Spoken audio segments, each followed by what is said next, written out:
Okay, any questions?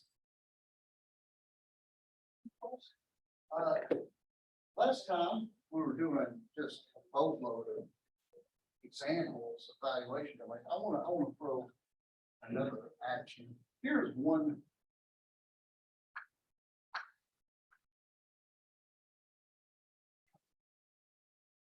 One construction.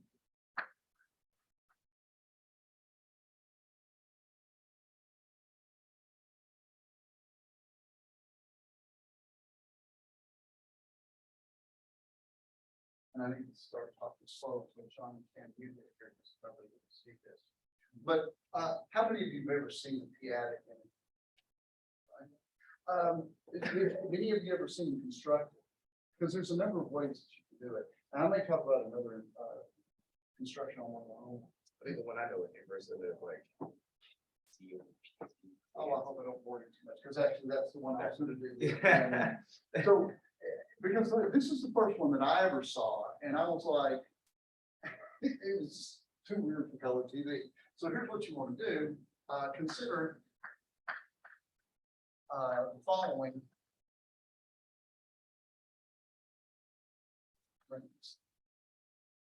And what you need are all fine. Yeah, I'll make this.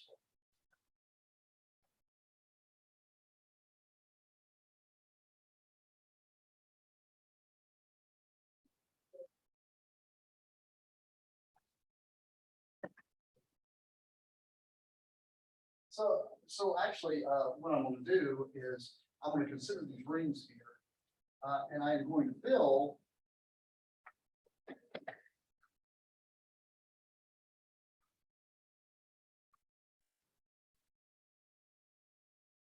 direct product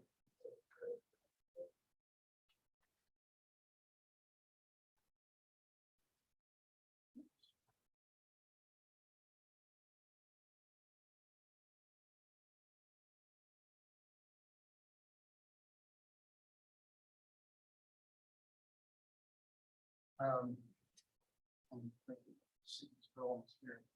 Here, right there.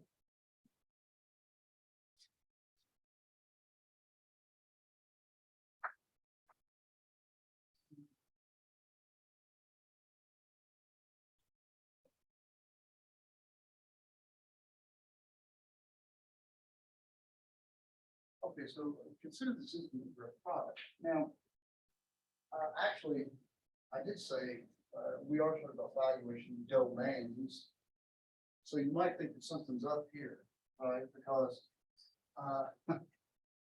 if you have a direct product of anything, it's not a domain ever. And in fact, if I look at these lists of rings that are making up the direct product, only one of them's a domain, and that one is a field, right? The rest is, I mean, in fact, we've all got notebook, right? So I don't want this whole ring, it's too big for certain things. What I want to do is consider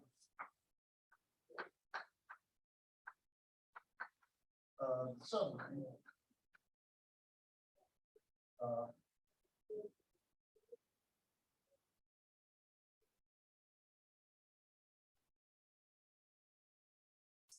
Consisting of elements form. It's got to be a little slot. I'm thinking this is.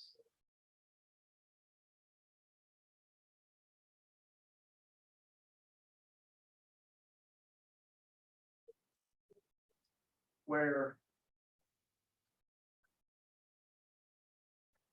xi is equivalent to xi plus 1 my e to the I.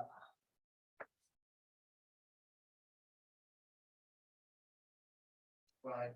So if I'm swapping, think of these as integer entries. So these two have to be equivalent mod p. These two have to be equivalent mod p squared. So fine. So notice, for example, that let's look at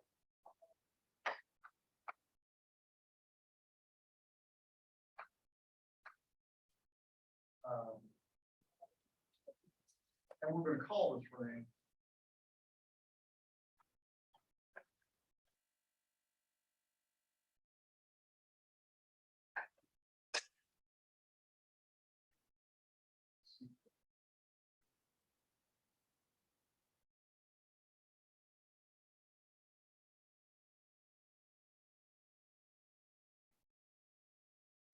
Now, there's all kinds of issues here. The first one being, how do I even know that this is an immutable domain, right? Well, let me kind of, let's look at.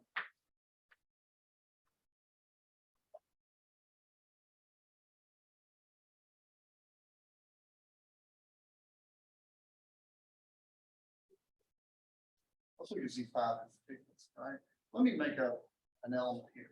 And I'm going to use, for notation, for elements that appear in my sequence, I'm just going to put integers. But you can assume that these are integers, mod p, mod p squared, mod p cubed, and so on. Notice that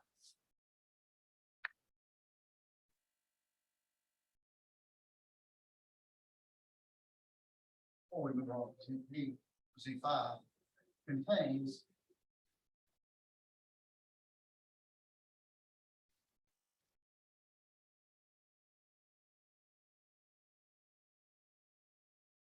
right?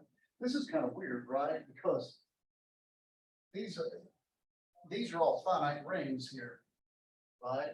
However, this is actually characteristic 0 if you're in Z, right? Which is, it may not be immediately clear.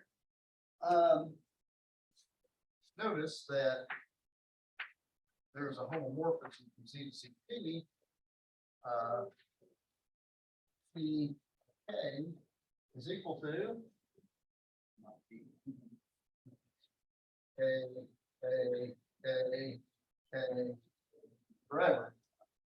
Now, K could be a very large number, like 8675309, and for a while this is reduced down, but eventually that power, that prime is going to exceed that, right? And this will end in an infinite tail of whatever this is, right?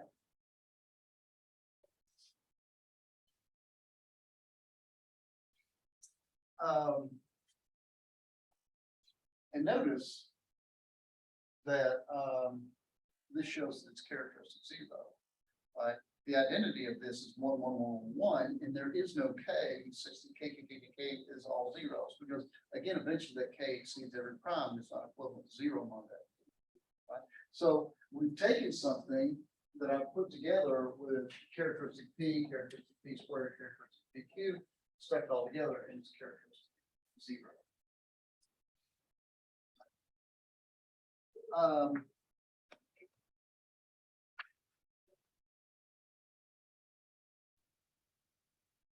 There's a lot less elements in this thing than there are in the direct product, right? So this is truly a subring. And let me kind of give you kind of an idea here. So let me just make up something. So suppose you have an element Z5, suppose the first digit is 2, right? Because first digit has to be something mod Z5, all right, so I'll just take 2. What's the second digit? Well, I don't know, but there's only so many choices. You want to tell me what my choices are for the second digit? So whatever the second digit is, I can reduce it mod 25. So I can assume the second digit is between 0 and 24, right? But for example, it can't be 3, right? Because 3 and 2 are not equivalent to mod 5, right? So basically, this has to be something mod 25 is equivalent to 2. So my choices here are merely 2, 7, 12, 17, or 20. And once I've made that choice, maybe I choose 17. That restricts my choices here, because whatever this is, it has to be equivalent to 17 or 25. So this could be like 17, 42, 67, 92, 117. etc. Notice that, at every step, I only get 5 choices, right? So sometimes people think of this as first digit and think of like a power series extension, right? Your decimals are sort of between 0 and 4, and that's how many multiples of 5 you add to it. Decimal between 0 and 4, how many multiples of 25 you add, and so forth and so on, right? So you can think of it that way as well. Everybody okay? And so actually, this thing forms an interval domain. You might think about that. And in fact, it's a valuation. So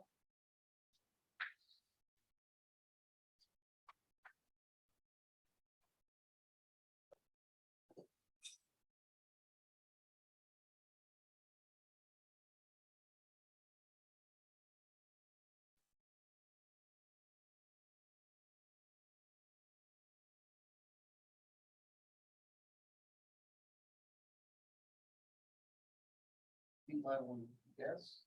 You can actually look at the first coordinate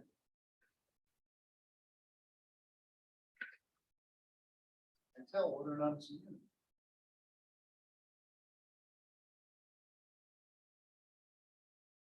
So for example, in the 5 adic integers, that thing that I wrote up there, starting with the 2, 17, whatever I put 37. Unit, not unit.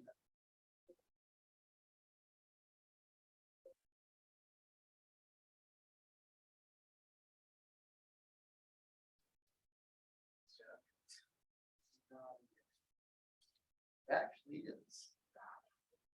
So let me build. Let's build a few terms of it. What's the inverse of 2 mod 5? 3 is 3. Let's look at 17. What's the inverse of 17? Mod 25. 3 would work. 3 also works, right? And by the way, mod 25, the inverse is unique, right? So that works. Let's pick something else here. I don't think I want to go any further, but notice that these 2 are equivalent mod 5, and every one of these is a non-unit, right? Because we start with a non-unit, and what did I do? I added a multiple of 5 plus the non-unit. Well, that 5 is actually a nilpotent mod Z mod 25. So when I take a unit, my 2, and I add a multiple of a nilpotent, that's a unit plus a nilpotent, which is a unit, right? So now I've got a new unit here. And what am I doing? In Z mod 125, I'm adding a multiple of 25, which is again a nilpotent. So whatever I create here, if I start with a unit, it's got to be all units across the board. And it turns out, it might not be completely obvious, but you might try to do this computation. It's kind of a fun little number theory thing. The inverse of this. So if you go through and see the units you get here, if you put in the inverses here, they're also a p-adic integer. You will find that these will all have the equivalences. This will be equivalent mod 5, mod 25, and so forth and so on. So that's kind of cool. So I can characterize the units by first coordinate. In other words, x1 is a unit in Z mod PZ if and only if x1, x2, whatever is a unit in the p-adic integers. So you can tell whether it's a unit just by reading the coordinate. So what do the non-units look like? Well, one of them is 0. What else do we have? Well, it turns out that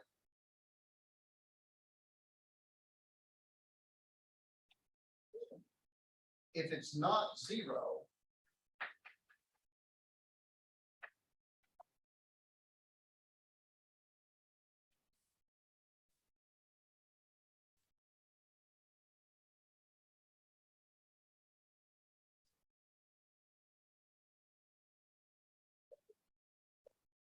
what this means is if it's non-zero, at some point it's got to be non-zero here, right? So we'll say that right there will be the first non-zero in, right? What does this mean? Well, divisible by p, divisible by p squared, and let's say that this is k theory. This is divisible by p to k, right? Well, so what happens here? This is a p to k, right? So in other words, because these two have to be divisible by, these have to be equivalent by p to k. So this is a p to k, where GCD a p is 1. Because if this had one more factor, then there'd be another 0. Right? So actually, you can rewrite this. Again, I'm playing a little fast and loose, but you can actually rewrite this way. So it's p to k times the unit. This means this is valuation domain, if you believe it's a domain, which you should probably try to show that too, but so 2 elements. If you have 2 non-zero elements, they look like this: p to the k 1 u1 or p to the k 2 u2, and whichever one has the smaller exponent of p divides the other. So this is in fact a valuation domain, and in fact it's an Ethereum valuation domain, but it's huge, right? It's uncountable. Can anybody tell me why it's uncountable?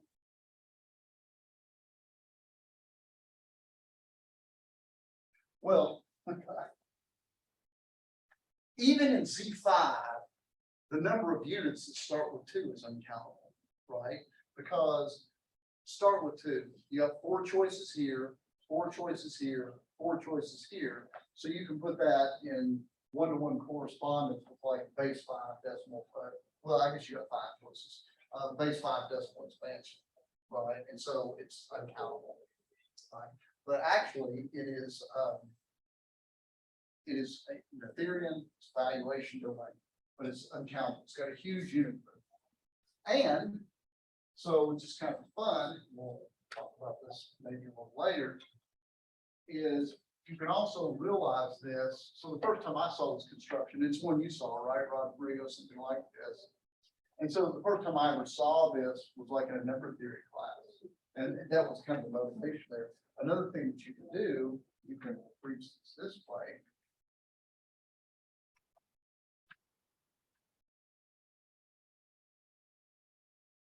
You can take Z localized to P, or this is that ring in between Z and the rational numbers where the denominators are not divisible by P, and you can complete that with respect to a certain topology. And it will give you p-adic integers as well. It's a different point of view construction on that. And maybe I'll do that because p-adic metrics are fun. Okay. Any questions? Valuation domain. Throwing this all over the place. What the heck is valuation, right? Why are they called valuation domain? So let me give you the notion of a valuation.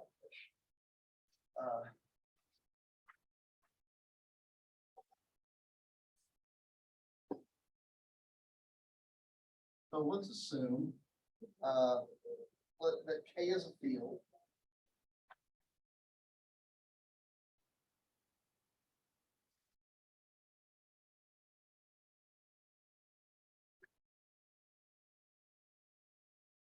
And actually, I'm gonna rehash some of my examples and show you what valuation is. A valuation on K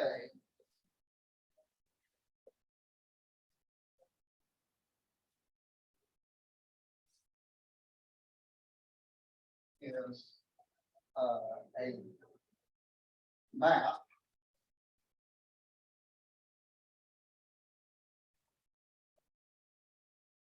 this is just like degree or some of these things. Some people do it on all of K and they define the valuation of 0 to be infinity or something like that. To G, where G is a totally ordered group.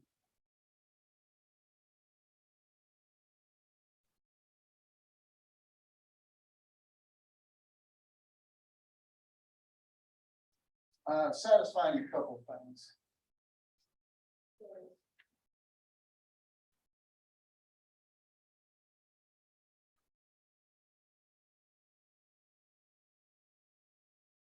Actually.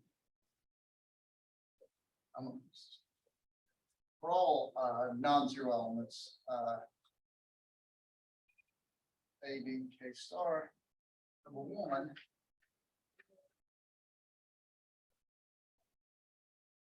The value of AB, is the value of A, what's the value of B?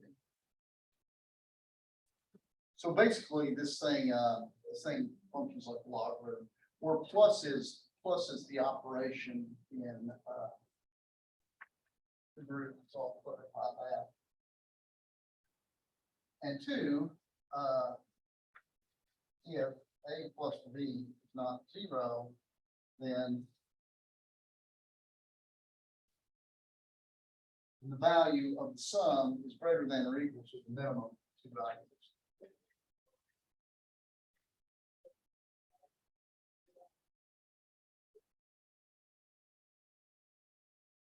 Okay, so the word value comes from size in a certain sense, right? Because what we're doing is we're taking the non-zero elements of this field and we're throwing it into a totally ordered abelian group. So that means that since the group is totally ordered, that means that every output of my domain has something like a size attached to it, because this group, you can compare things totally. It satisfies this. So basically, this means that I said this behaves like a logarithm, which is true, but basically we're starting with a field, and the non-zero elements of the field form an abelian group under a multiplication. So this actually means that this is a homomorphism of abelian groups, and we have this minimum condition. So let's look at examples.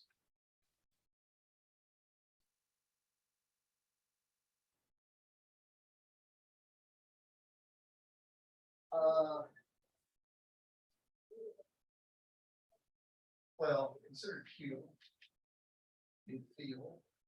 Right.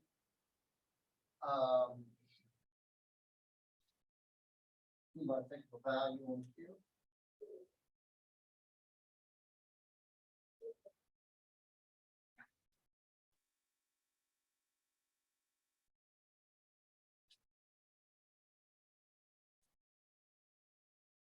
This one's kind of actually, you know what, I want to warm up a little bit, so let's do this.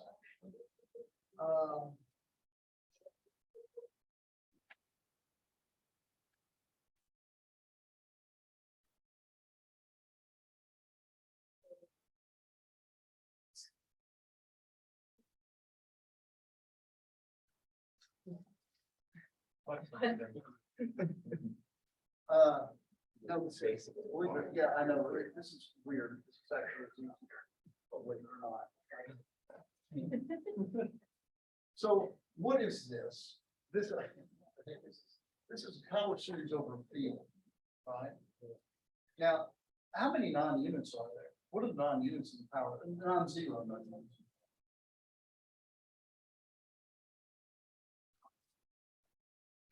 Right, power series, so the non-zero non-units are the non-zero power series that have zero for a constant term, right? So the non-zero non-units look like x to the n times a unit, agree? What have I done? Now I've thrown in x inverse, so I've turned the only stuff that's non-units into units, right? This is actually field.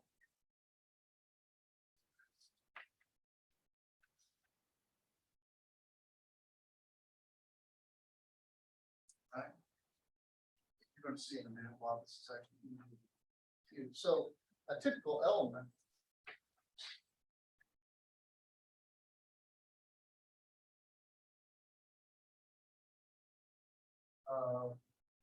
let's call this K.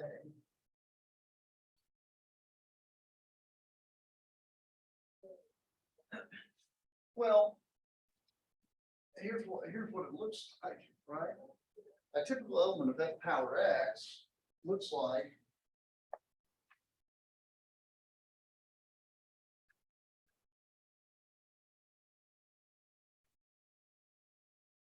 and remember what U is, it's just a power series that starts with non-zero element. That's what a typical element looks like, right? But now I can divide by any power of X that I want. Right? So all I have to do to change this to say N is in Z. Right? This is a typical non-unit or non-zero element K, right? It is a power of X, positive or negative, times a unit in the original ring. Do I agree with that? Okay, so.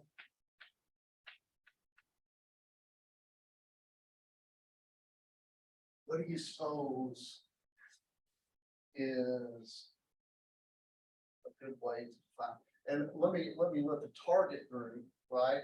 Let's pick that out too. Where do you suppose the target group should be here? How about Z? That's my favorite totally ordered abelian group, right? That's a pretty easy one to understand. And how about this?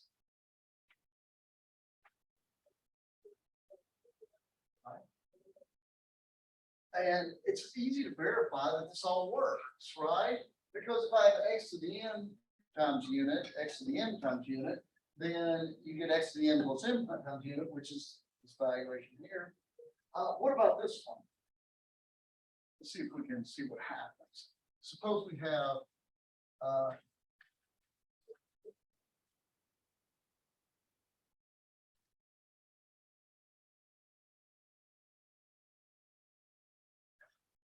what's this min crap? Well,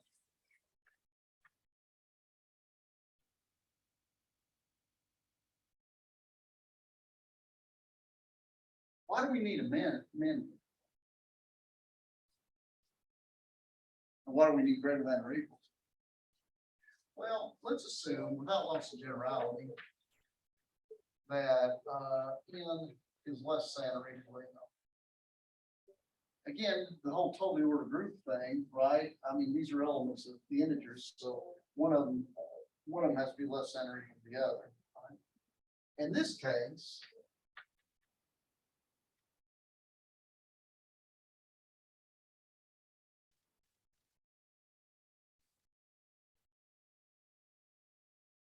why don't we have an equality here?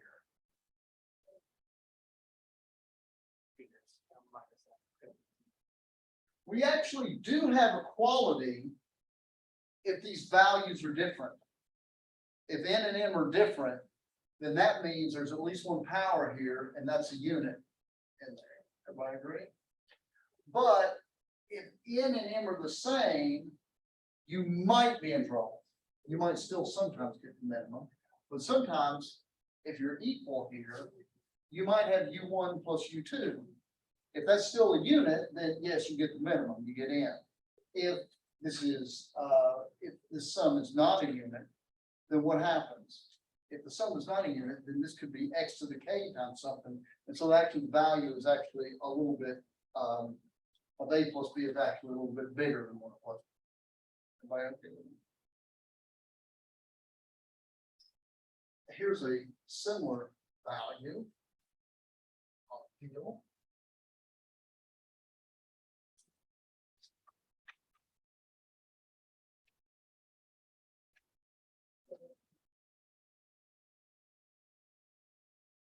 Let's do that.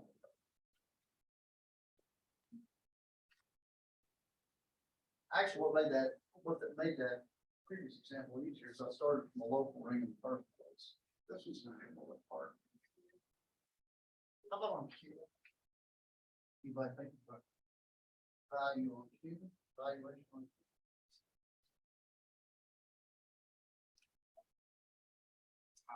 Q? Okay, so the first thing I'm going to do, right, is isolate some time. So pick a fixed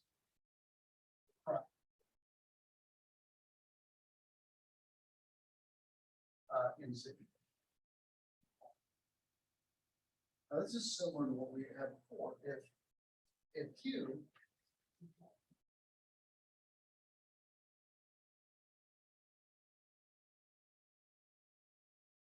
X is equal to A over B, with A and B and Z, right? And since these are both non-zero, they have a maximum power of P in it, so I could write X equals A over B, which equals P to the I, A prime, P to the J, B prime. Agreed? Where A prime P. So take your favorite non-zero fraction, and basically what I do is I suck out all the powers that be on the top and the bottom that I can. And then I kind of measure here. So I can write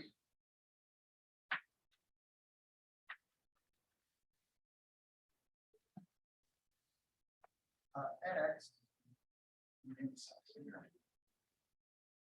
Let's say P to the N, A prime, B prime. Where A prime, B prime.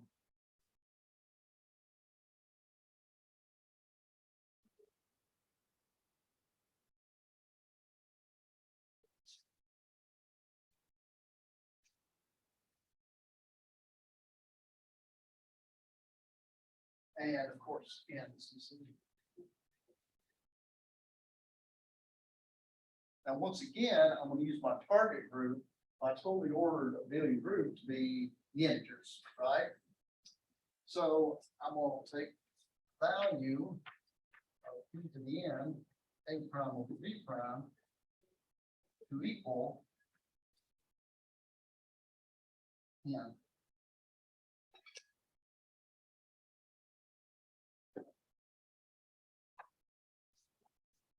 And notice you can go through all this business because of the fact that P is prime. If you have P to the N, A prime over B prime, P to the N, A double prime, B double prime, when you multiply this together, and be careful here.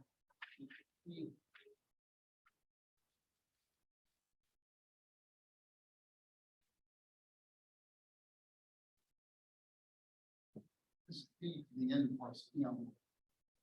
A prime, B double prime, over B prime, B double prime. And notice, because of the fact it's prime, the P is prime, A double prime, and B double prime, they induce no new factors of B.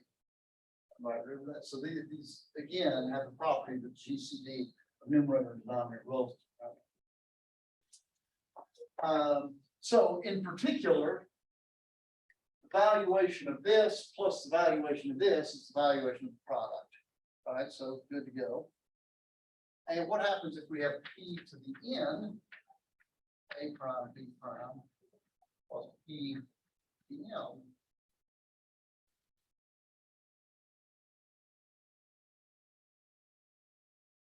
What happens here? Well, again, it's not lots of generality. N is less than or equal to M.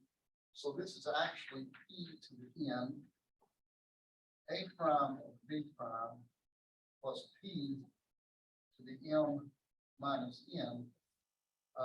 And this should be an A double. A double.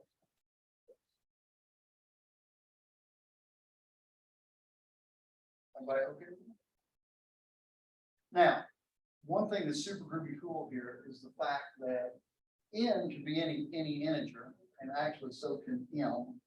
But because of the fact that N is bigger than M, this is positive. Right? So you don't have to worry about this popping in the denominator. Positive. So this is P to the N times, and of course in this 9,000 level class, I learned y'all real good how to add fractions. So let's do that, shall we? Oh, let's see if I can do it right. This is going to be A prime, B double prime, plus P, the N minus N, A double prime, B prime. Right. So here's the upshot to this. If you look at the value of this plus this, it is greater than or equal to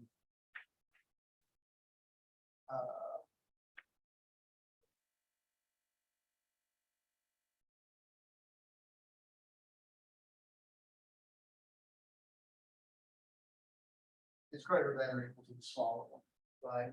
Because the denominator here is still relatively prime to P. And if M is bigger than M, so is the numerator, because that's a multiple of P plus something that's relatively prime to P, so it's got no factor P. You might get in trouble if M and N are equal, and that goes away. But if this is not relatively prime to P, it picks up some new factors of P that we will then pull out, and now the valuation is greater than or equal. Everybody okay with it? Any questions?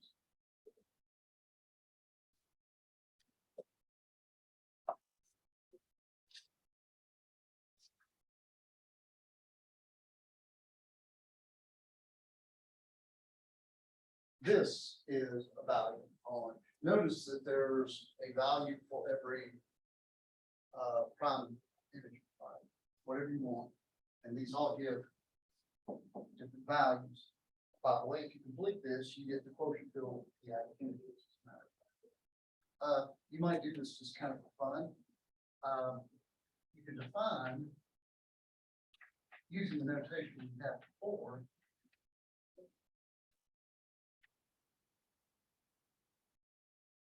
You can define the size of this.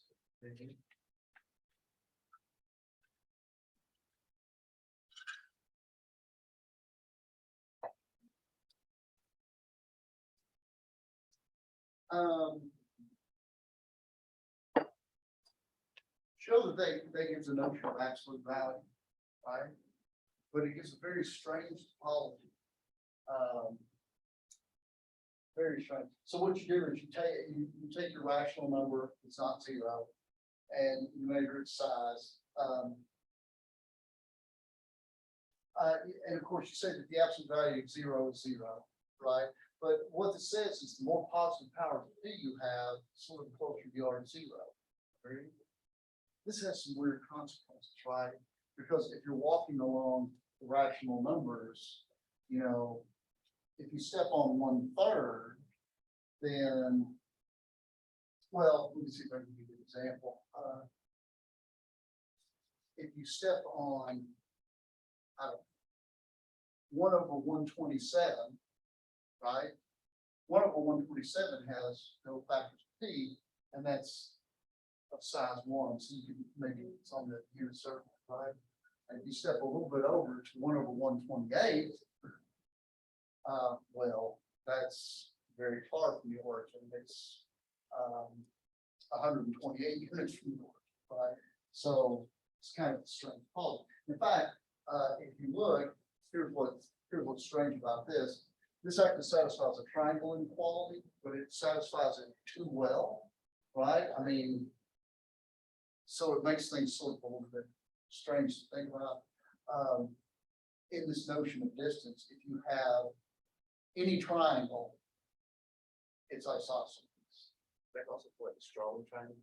Yeah, there's a very strong triangle. Yeah. So any triangle's isosceles.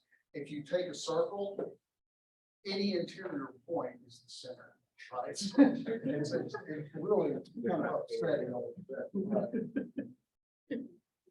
So, anyway, so that's, let me kind of take apart another value. Y'all remember this one? We had R equals F, and I said that to computational purposes, but equal will do.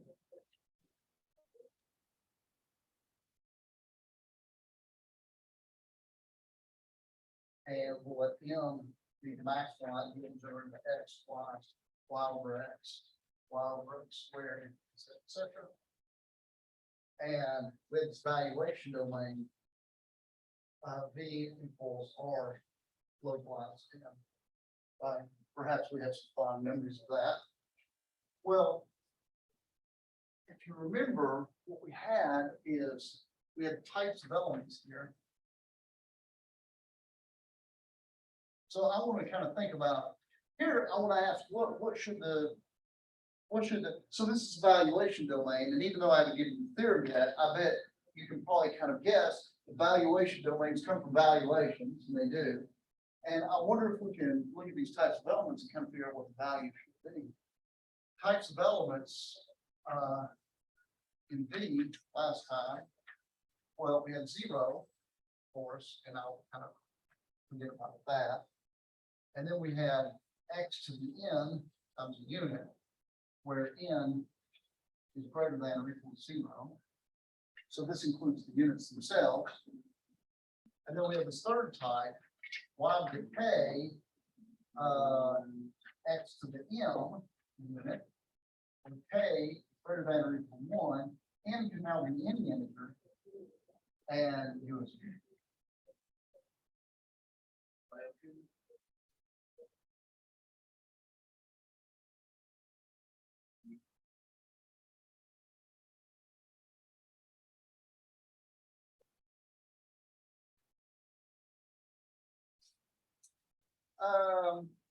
Hmm.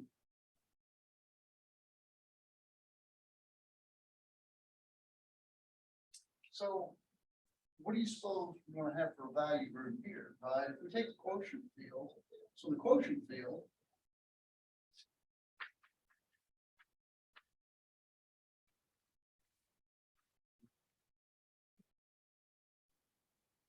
non-zero elements are 1, x to the n u, or x, where now n is any integer, right? Because you can take quotients of this, right? You can take something here dividing that, right? But that's not going to change anything, right? Because anything here divides this already in the ring, right? Or you can take quotients of things like this, which also includes this, because you could possibly cancel y. So I guess what you get is 2 y to the k x to the n u k n now in z. Now notice in both of these cases, q is in the units of b, right? Because it doesn't matter if I take the inverse of that, since it was a unit of b in the first place, its inverse is also an inverse. Okay. Anybody want to guess what our value group here is?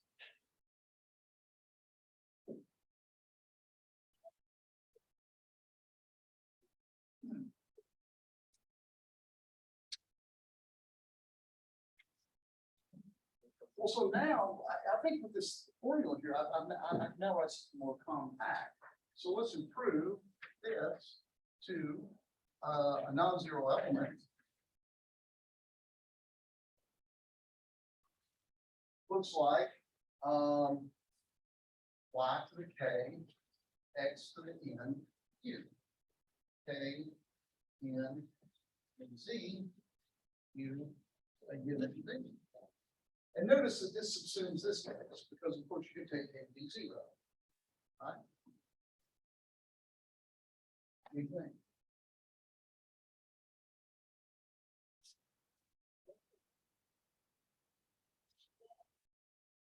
So my value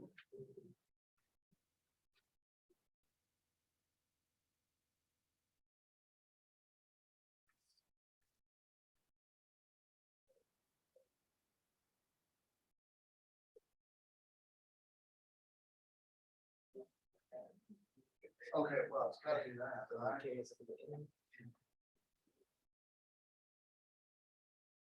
And this better be z sum z, right? If, because these are both in here. Oh dearie me, though. This bothers me. Yeah. Or is it?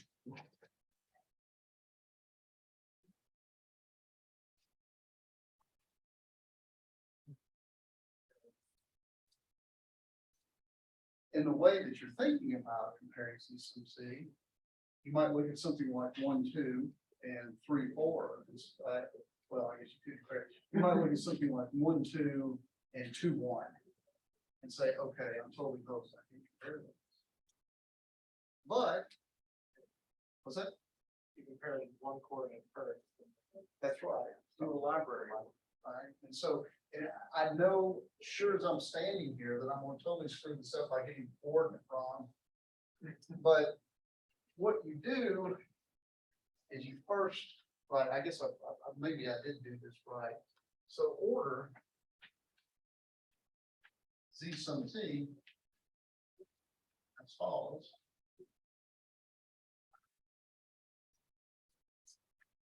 K1 M1 is less than or equal to K2 M2. If K1 is less than K2. Right. Or K1 equals K2 and M1 is less than. This is called the lexicographic or the library order on this. Because basically you're looking for the letters in a book, right? So first I've got to go to D's, and then if they're both start with a D, I have to compare the second. Notice, what's the identity of this?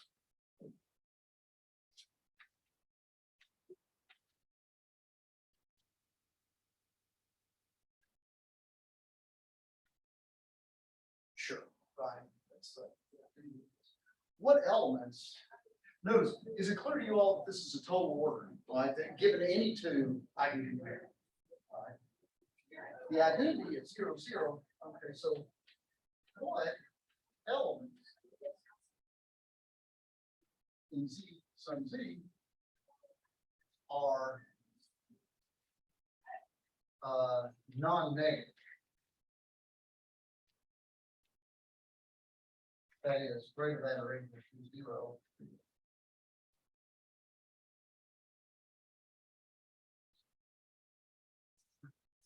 Something interesting should come out of this, because the elements that are non-negative, let's see.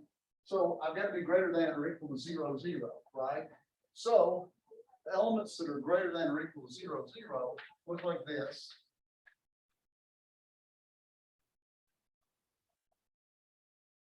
Right? Or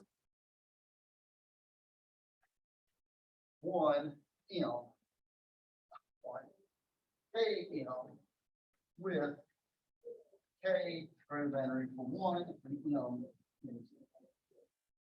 And this should look familiar, because these elements right here correspond to positive non-negative powers of X. And this corresponds to these strange little bundles that we had here. So here's the theorem that we will go for next time. Let K be a field. So here's the theorem, and I'll just leave you with this.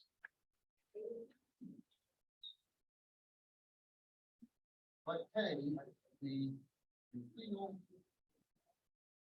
with a valuation B. The set of elements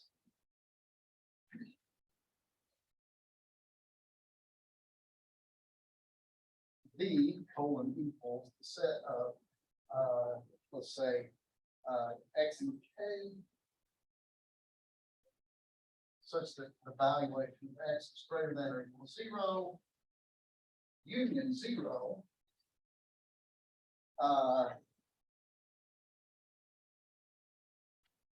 is a valuation domain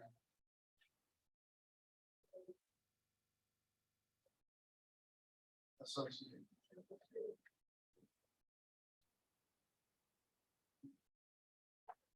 So if you look at the value on your field, look at everything, it's greater than or equal to 0, union 0, that's a valuation of associated B. Let me point out that if you have any field, you always have the trivial valuation on it. That is, take every non-zero element to 0, and its valuation ring is the field itself. So anyway, any questions on that? Questions? Okay, we will continue our adventure next time.